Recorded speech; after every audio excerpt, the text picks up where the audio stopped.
Jesus coming back, yeah. Jesus coming in on every side. And Jesus cleaning house. Oh, Jesus cleaning house.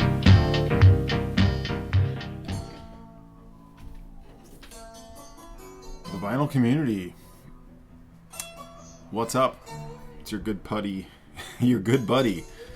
Dom here, seeking a thread. So we're almost halfway through 2023, unbelievably, and I've been promising an update video of sorts to my 2023 new resolution, vinyl resolution.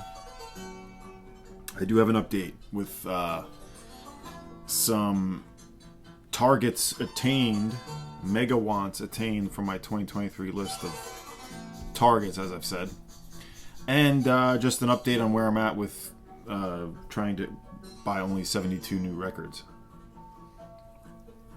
for the entire year.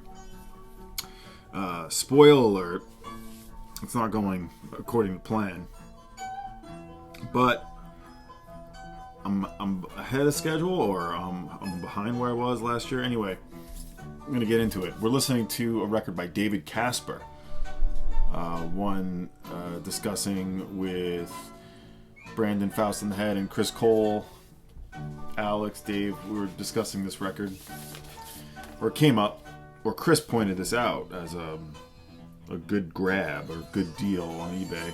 I'm really enjoying it. It's sort of this postmodern, new age, bit experimental. He's out of Seattle. This label, Hummingbird Records, was essentially all of his releases.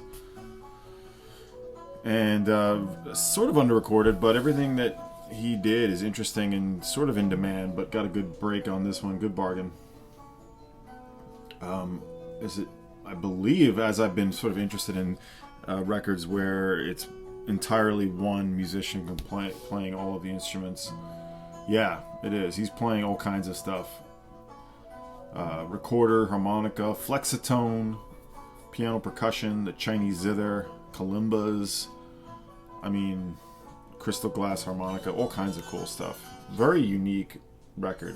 Here and Yonder by David Casper from 1981 on the Hummingbird label. That's what we're going to hear a little bit of. Well, probably this whole side. Anyway, let's get into it. I'll link below to my original video on this with the 23 records I was looking for 2023. And what do I have here?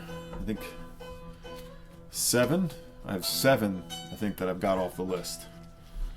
With a few that are close, a few I probably won't get at all. And I don't know, we'll see where we end up. You can kind of see it there, but this is Sun Ra Arkestra. This was on my list. Unity. This is now 2 of the 3 Horo Italian label Sun Ras I wanted to get from the late 70s. This one, though, was recorded in New York, but like the others, produced by Aldo Senesio. And this is an orchestra record, a sort of out orchestra, we'll call it. Recorded in October of 77. It includes all the greats. John Gilmore, Marshall Allen, still with us. As well as Danny Thompson, another frequent Ra collaborator. June Tyson does do some vocals on this. But yeah, doing a few different things. They do a version of My Favorite Things on here. They do a Miles Davis recording, Lady Bird. Some Ellington, Lightning. Because this is a sort of a free orchestra record. So now I'm looking for the last one on Unity. Or the last one on Horo. And I think all the first pressings have the yellow labels, as you can see. So there's one. Yes, you can always get more Sun Ra, can't you? Alright, so that's number 1. Or not number 1, but one knockdown out of 23. Here's one that I don't think anyone else was totally aware of, but maybe some of you are. This is Ici La Bas, a UK experimental post-punk group, sort of a very custom DIY sleeve, printed right on a black lined inner sleeve. This is on the Black Noise label. It's Bruno Wizard and Jim Weltner amongst others, who are the main collaborators behind this band, as well as Homosexuals, the big one, or the most well-known group from that post-punk scene. The Black Noise label. I'm trying to collect the label. Only have 2 releases, very scarce, but not that many records. Only a couple of LPs, a few EPs, and then 7 inches. But this is spectacular. I gotta play it again with custom labels. This one is, it's post-punk, but it definitely has like a resonance thing happening. It's certainly DIY is the key with this group and this label, Black Noise. And the band is Ici La Bas, but it's really just another moniker for Bruno Wizard. And this is the cool little flip book it comes with. The insert, check this out. Complete with that's the binding there. Ici La Bas, produced by Les Incroyables. Black Noise. Like, you know, there's not even really like track names on this. Like, I don't know what any of this really means, essentially. This is a very, you know, very, here we go, here's some tracks. Very out there group. Yeah, there's, you know, sax, guitars, Dirty Mary Brown and the Mystiques contribute to a track. You know, it's very sort of, you know, it's experimental punk, you know, art punk. So, it's never been reissued or anything. Maybe I'll put in a track from it. I love just David Casper's great. So this is number 2 on that list. The one and only release by Ici La Bas on the Black Noise label.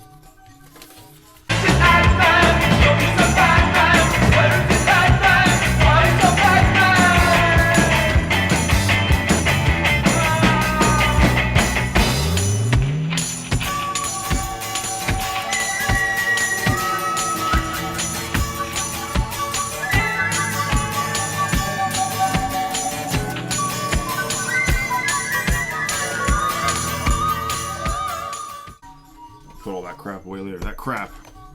Here's a big indie one I wanted. The last major release from this band. I think I need just one more EP. This is by Acetone. A self-titled album on Neil Young's Vapor label from 1997.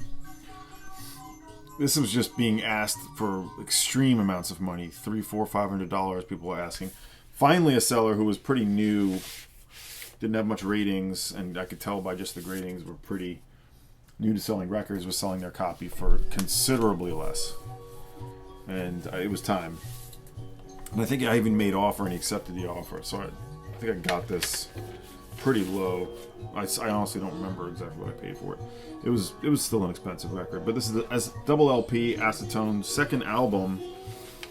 Their first for Neil Young's Vapor. They would release one more, which I have.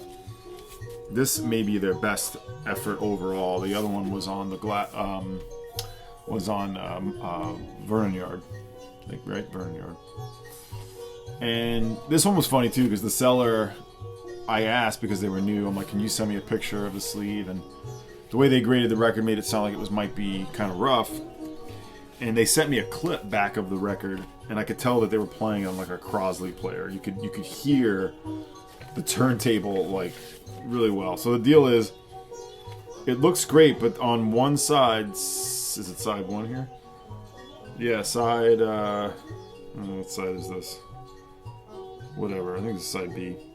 There's some gnarly looking marks, and so I asked him to check that out, and he sent me back a clip, and I could just hear the Crosley needle go. But even though these marks look gnarly, plays clean on my system. So this is one of those things like, you know, it really plays VG++ or near mint. Yeah, the records look great, other than that one side. But if I was to resell this, I'd probably have to grade it to like VG+, and like that one side is a VG. Or probably overall it's like a VG+. It's really near mint 3 sides, one side VG, even though it plays better. So sort of a technicality there, but a stunning, Yeah, this is what you'd call slowcore, but with much more of an Americana thing happening to it, and the vocals are just stunning. Great harmonies, really great singer, Richie Lee, who died in 2001, and that's why the band stopped, but Acetone. Co-produced and engineered by Scott Campbell. Steve Hadley, the drummer, Richie Lee, the vocalist and the bassist, and Mark Lightcap, guitar vocals. Great band, underappreciated, but thanks to the Lightning in the Attic compilation, getting more of their due. I don't know if this will ever get reissued at proper. I kind of don't think it will. So get that Light in the Attic comp if you can. Here's another one that has to do with Condition. Number 4 on my list of 2023, a Flying Nun heavy want. Look Blue, Go Purple. Their first EP from '85. They have 2 EPs and a 7-inch originally. I think, or is it 3 12-inch EPs they have and 1 7-inch? Anyway. This is Bewitched. Sorry. Now, a New Zealand seller had this, and so I had to buy it from New Zealand because there was been a few copies up for, again, way too high. Comes with the insert, a nice little comic. And this is 4 women, not really involved in much other Flying Nun records. Sort of, a few of the members contributed to some compilations, one on Expressway, but for the most part, this is most of what they did as a band. Look Blue, Go Purple. The 4 women of the band. Like I said, from '85. And this New Zealand seller had a really great price on it, so I decided to go for it and pay for the plane ticket. And I'm going to show you another record I got from them in a second. But when I got it, it took like a month. It took even more than a month to get it. When I got it, it was warped. And I'm going to put in video. Warped record and unplayable. Would not play through the first song on either side. You know, tracks A2 and B2 played, but because the warp was so prevalent on the beginning of the record, unplayable. Luckily, the seller gave me the money right back. And my friend Joe here has a record flattener. I'm going to maybe have to get one because after like 4 or 5 times putting it through, the warp got reduced enough. And this was not a dish warp. This was an edge warp. You'll see it in the video. The warp got reduced enough so that it now plays. And I got this for free, basically. So while it's not completely gone, the record now plays. So win for me.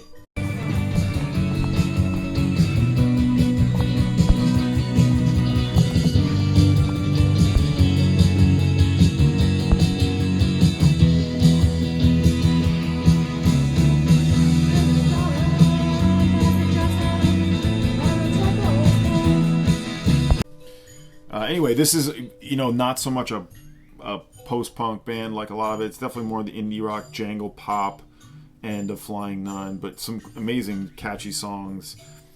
As Does the Sun is a longtime favorite, the last track on this EP, and just this artwork. Of course, you got the custom labels that you get with first pressings Flying Nun. I don't think this one was repressed, but they did compile the EPs as they do on many of the New Zealand records or Flying Nun records, and it's called, you guessed it, compilation. So Look Blue, Go Purple, Bewitched. I want the other EP if I can find it. And for now, that's great. So the other record I got from the seller in New Zealand was a 7-inch single with very little sales history of this group, and it was a punk single called Solatudes, Home Again, Mother Suburbia. I'd never heard of this.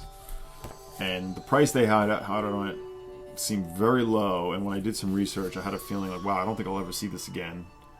And I decided to go for it blind buy. And it's great.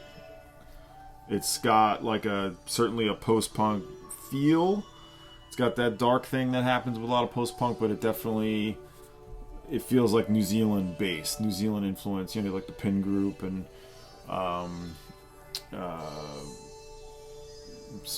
bands are slipping my mind, but a little more sort of harsh and a little sort of more aggressive. This is from there's a date even on it. I don't have the date in front of me. I think it's 80. And it is private press. It's not on any label. But it's released in New Zealand. Solitudes. I was really glad I got this. It wasn't cheap, but I could tell that if this one made it any more than that day, it was going to be an expensive piece. So I got this too. Solitudes, the name of the group. it's got a textured sleeve too. Let's see if I can put a track from them in.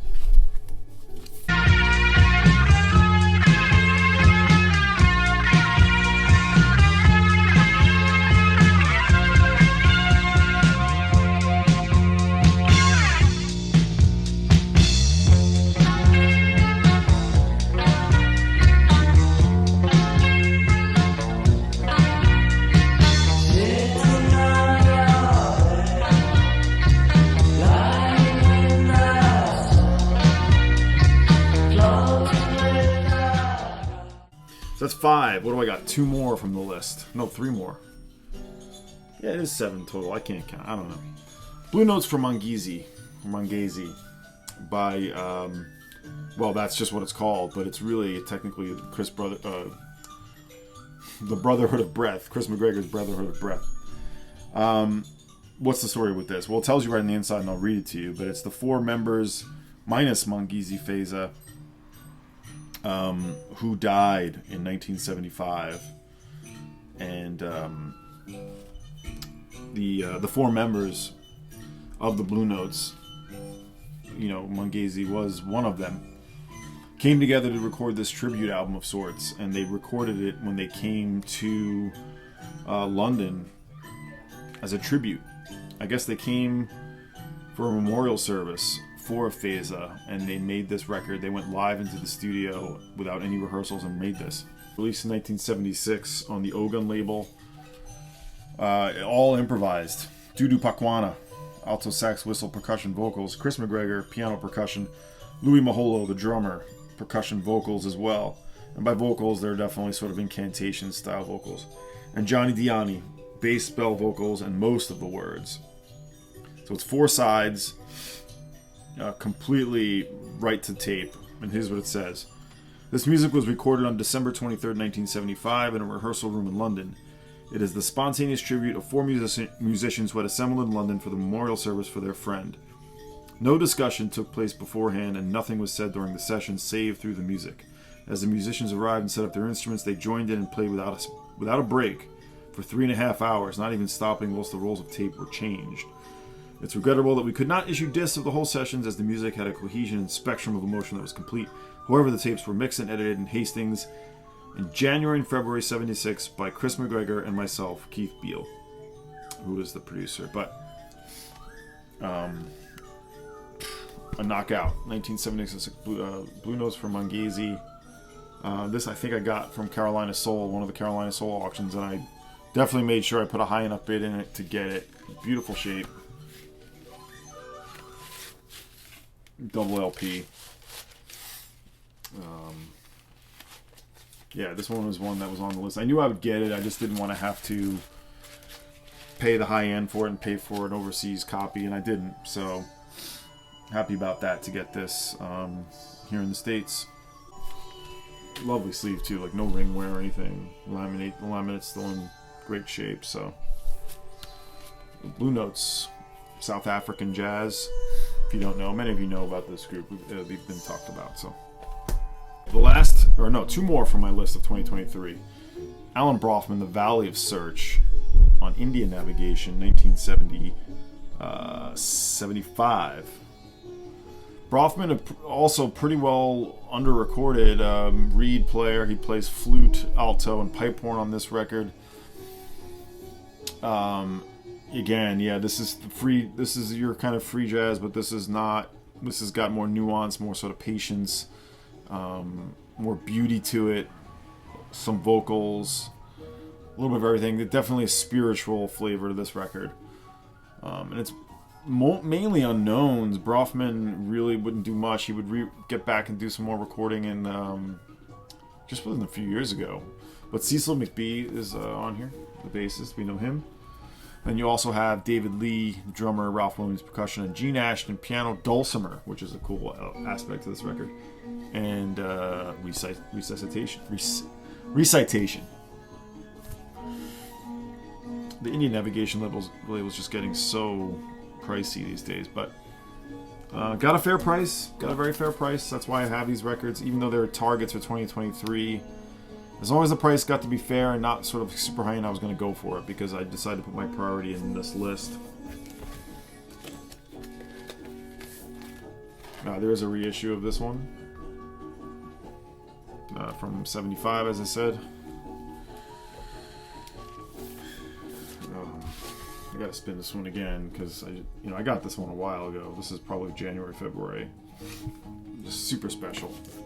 And the last one off the list, I've showed it before. I won't talk much about it because I did a whole video about him, or a segment of a video. Phil Yost, Ben City on Takoma from 1967 on that black label. I'll link to that video if you want to check this one out again and what I said about Phil Yost. Alright, so I'm also going to show some other sort of heavy pieces, or megawatts as I call them, but were not necessarily ones I was looking for. But yeah, I've been buying other things, so. And if I have time at the end of the video, I will run through everything I bought, because I don't have the exact number, but I think I'm up to something near 200 records this year, yeah. Didn't do too good.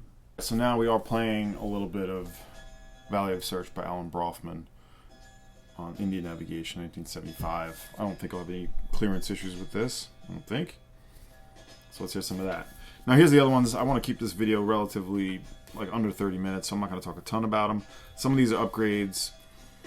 Some are just records I wanted to get, but all are original pressings and pretty heavy. I got a super good deal on the first Funkadelic, the last sort of major Funkadelic record I needed, on Westbound. These records are notoriously rough, so I got a super snappy price. The seller is even like, "You're getting a good deal." I made offer and they accepted it. I didn't push, and this was like 55, I think. So super sweet. It's like a VG sleeve, as you can see. The record is actually pretty good. Maybe a low-end VG plus, but it plays snappy and sweet, funky. So that's an upgrade. I think I've already sold. Yeah, I did sell my reissue. No Haruomi Hosono until now.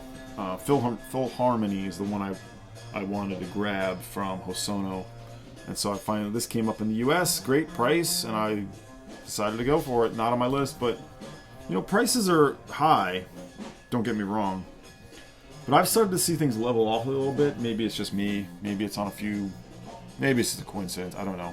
Or maybe it's people getting more patient and not just snapping up records blindly like they were. Anyway, original pressing on the Yen label, 1982. This one's so good, man. I mean, Hosono, he's been hit or miss a little bit for me, but this is one I already knew I wanted. This is certainly him in synth pop mode, but there's certainly experimentation happening. And yeah, it did come with the OB. This was not very expensive to me, anyway. I don't really care about the OB either. I know that was a discussion with Stunty recently. The insert, but if it's there and it's not going to cost me much more, I'll get it. And this one's got it. So there's that. Speaking of Stunty, this is one that was a direct influence from him. When he played this, I locked tasers on it. I knew this was for me. Concrete, experimental record by Jean Schwarz. Maison Rouge. This is from '69, I think it was. No, what am I saying? 1980. Not just him though. You have a group of players on this, and just this. Yeah. This one is not extreme, really. It's got beauty to it, but lives in that modern composer world of experimentation, electronic experimentation. I need some more time with it. I know I'm not saying a lot about it. It's a new record to me, and obviously one that's important for a lot of people, including Stunty. But new record to me, and with time being at a premium, I need to absorb it some more. Here's the original labels. It's got this sticker on it, which the Celia label. I could maybe get off, but I'm not gonna. It's looking like it's gonna rip that label no matter what I do, so I'm gonna leave it. It's still sticky, which stinks. Who knows? Maybe I'll play with it. But this I had to get from France. I bought 3 different records from a seller. Good prices. Those other records are in my pile of 2023s that I got.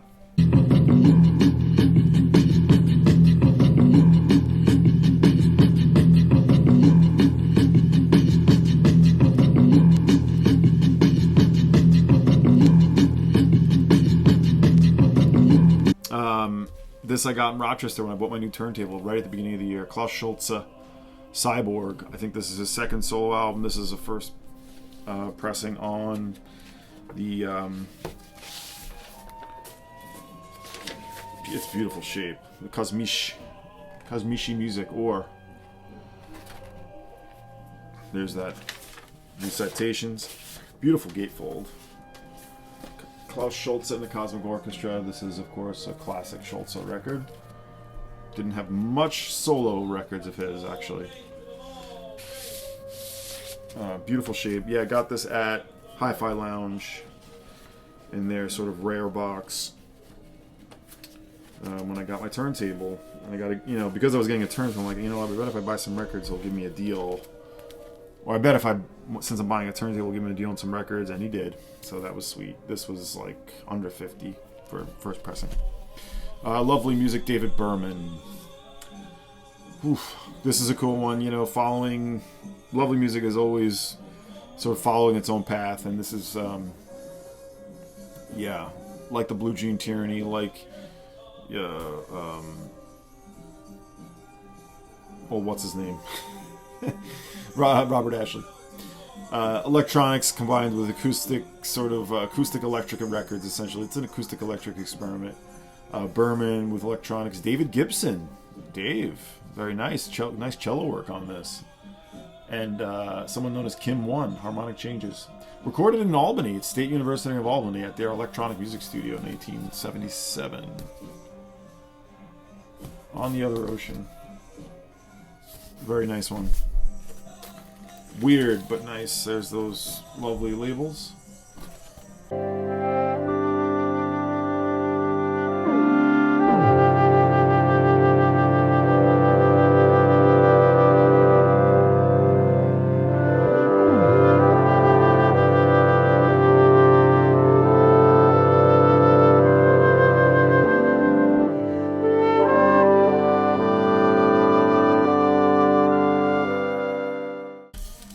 Here's one that's on my 2023 list, but I think I showed this already, but I didn't get the original. I got the reissue, super discounted in Pittsburgh at Government Center. I'll just show this quick.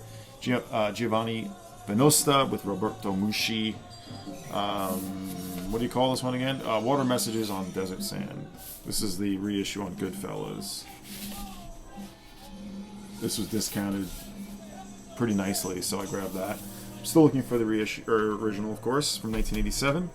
Now, here's one I know I posted on Instagram, but I was super stoked to get. And I think I showed this already, but I'll show it again. Celestial Explosion from 1969. Down Beakoff. Composia for 6-string guitar. This is definitely in the Fahey style, but he's going into sort of more outer regions. A little more cosmic, a little more spacious, less idiosyncratic. It's on the Keyboard label. I showed this, yeah, right, because I gave away the reissue on the Keyboard label. Here's one that I sort of probably incorrectly bought, only because I was bidding on this. The price ended up being fair. Coming from Sweden, but it was not the Swedish original. However, it is an early pressing of International Harvester. Now, I have Harvester, the band, Harvester Heimat on my 2023 target, but this is their first album as International Harvester. Sav Gott Rosemarie, the avant-garde experimental communal Swedish hippie rock, but very, very, like, Terry Riley influence, Velvet Underground influence, definitely coming from the minds of a Lamonte Young and or Theater of Eternal Music. That's the sort of background to this psychedelia, not so much pop. So that's, keep in mind with this band. I've talked about it before. But this is a Finnish reissue but it is on the original Love label. It's an early pressing. This is from '69 originally. It's probably from the early '70s. This pressing on the Love label. Look at this band. I still have the box set, so this is technically an upgrade. I have the reissue of that in the box set, but I'm gonna have both. Here's one that I got. Another one. I kind of didn't want to pay up for this record. I know Dave just got this too. I didn't not want to pay up for it, and I got it for the price I wanted to have it for, because to be honest, I didn't think it warranted the price it was getting. But it is a beautiful duo record. Just super tranquil and meditative and relaxing. The River by Bill Lewis and Con Jamal. On Philly Jazz from, this is 77 as well. A lot of 77 today. Two pieces, The River and The Vanishing Man. Yeah, just a tranquil listen. Vibes and piano. I'm sorry, vibes and marimba. What am I saying? So percussion. Loveliness. The River on the Philly Jazz. And the last two I got in an order. Just these are this is probably the most recent stuff. The last two I got in an order with Alex Motor 24/7. I found this seller in Japan who had a record I wanted from my 2023 list, and by the time we got around to placing the order, my fault, that record was gone. However, the rest of the stuff they had was still super interesting and somewhat fairly priced, but I had to get it from Japan. And one record was Craig Kupka's Clouds on Folkways, and that one sold before I could make it happen, before I get the deal going, before I could submit on the order. Because the price was good. I had already had that record, as you saw previously, and I had to return it. What, did I talk about that? I might not have talked about that. Yeah, I did buy Craig Kupka's Clouds. I'll insert the image from a seller, but the condition was terrible. It was not what it was not as it should have been. So this seller had this record again, but I missed it. However, they had one other Craig Kupka record. The composer, electronic composer, Movements or Modern Dance 2, Technique Environments. There's another volume 1 of this. So of his 4 records, this is certainly a little more chamber music, a little more sort of string quartet type, but there's some electronics on this too. I thought maybe I wouldn't love this as much as I did, but it was spectacular. So glad to get this. This wasn't too bad. This is it privately Hochter Products for Education. It's really a private press. I'll show you the label real quick. Nice one. And the last one I got was a library record I was only vaguely familiar with, and it's come out on Italian. I'll insert the label here.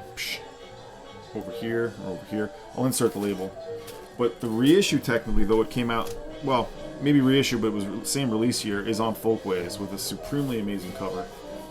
Gianni Safred and his electronic instruments, Futurible. Italian, some Italo, sort of, the Italian disco, a little bit of that in here, but sort of a space cosmic funk, some sort of, experimental electronic stuff. What a cover. The Life to Come. On the Folkways, I think this is 1980. Does have an insert.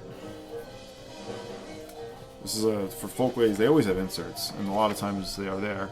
This one's more of a little leaflet, sort of giving you some descriptions for all the different tracks.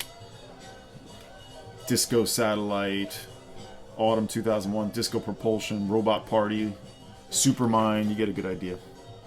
I'll try to insert a track from here. On the Folkways label, the late 70s, early 80s Folkways labels are usually, white or red, I think. This one's red. There's, like I said, there's an Italian pressings of this, and then the American Folkways pressing. Does not come up for sale often, but this seller had it. So I ordered this one, the Kupka, and one other record that Alex got, which maybe he'll tell you about at some point. And got here super fast, like a week.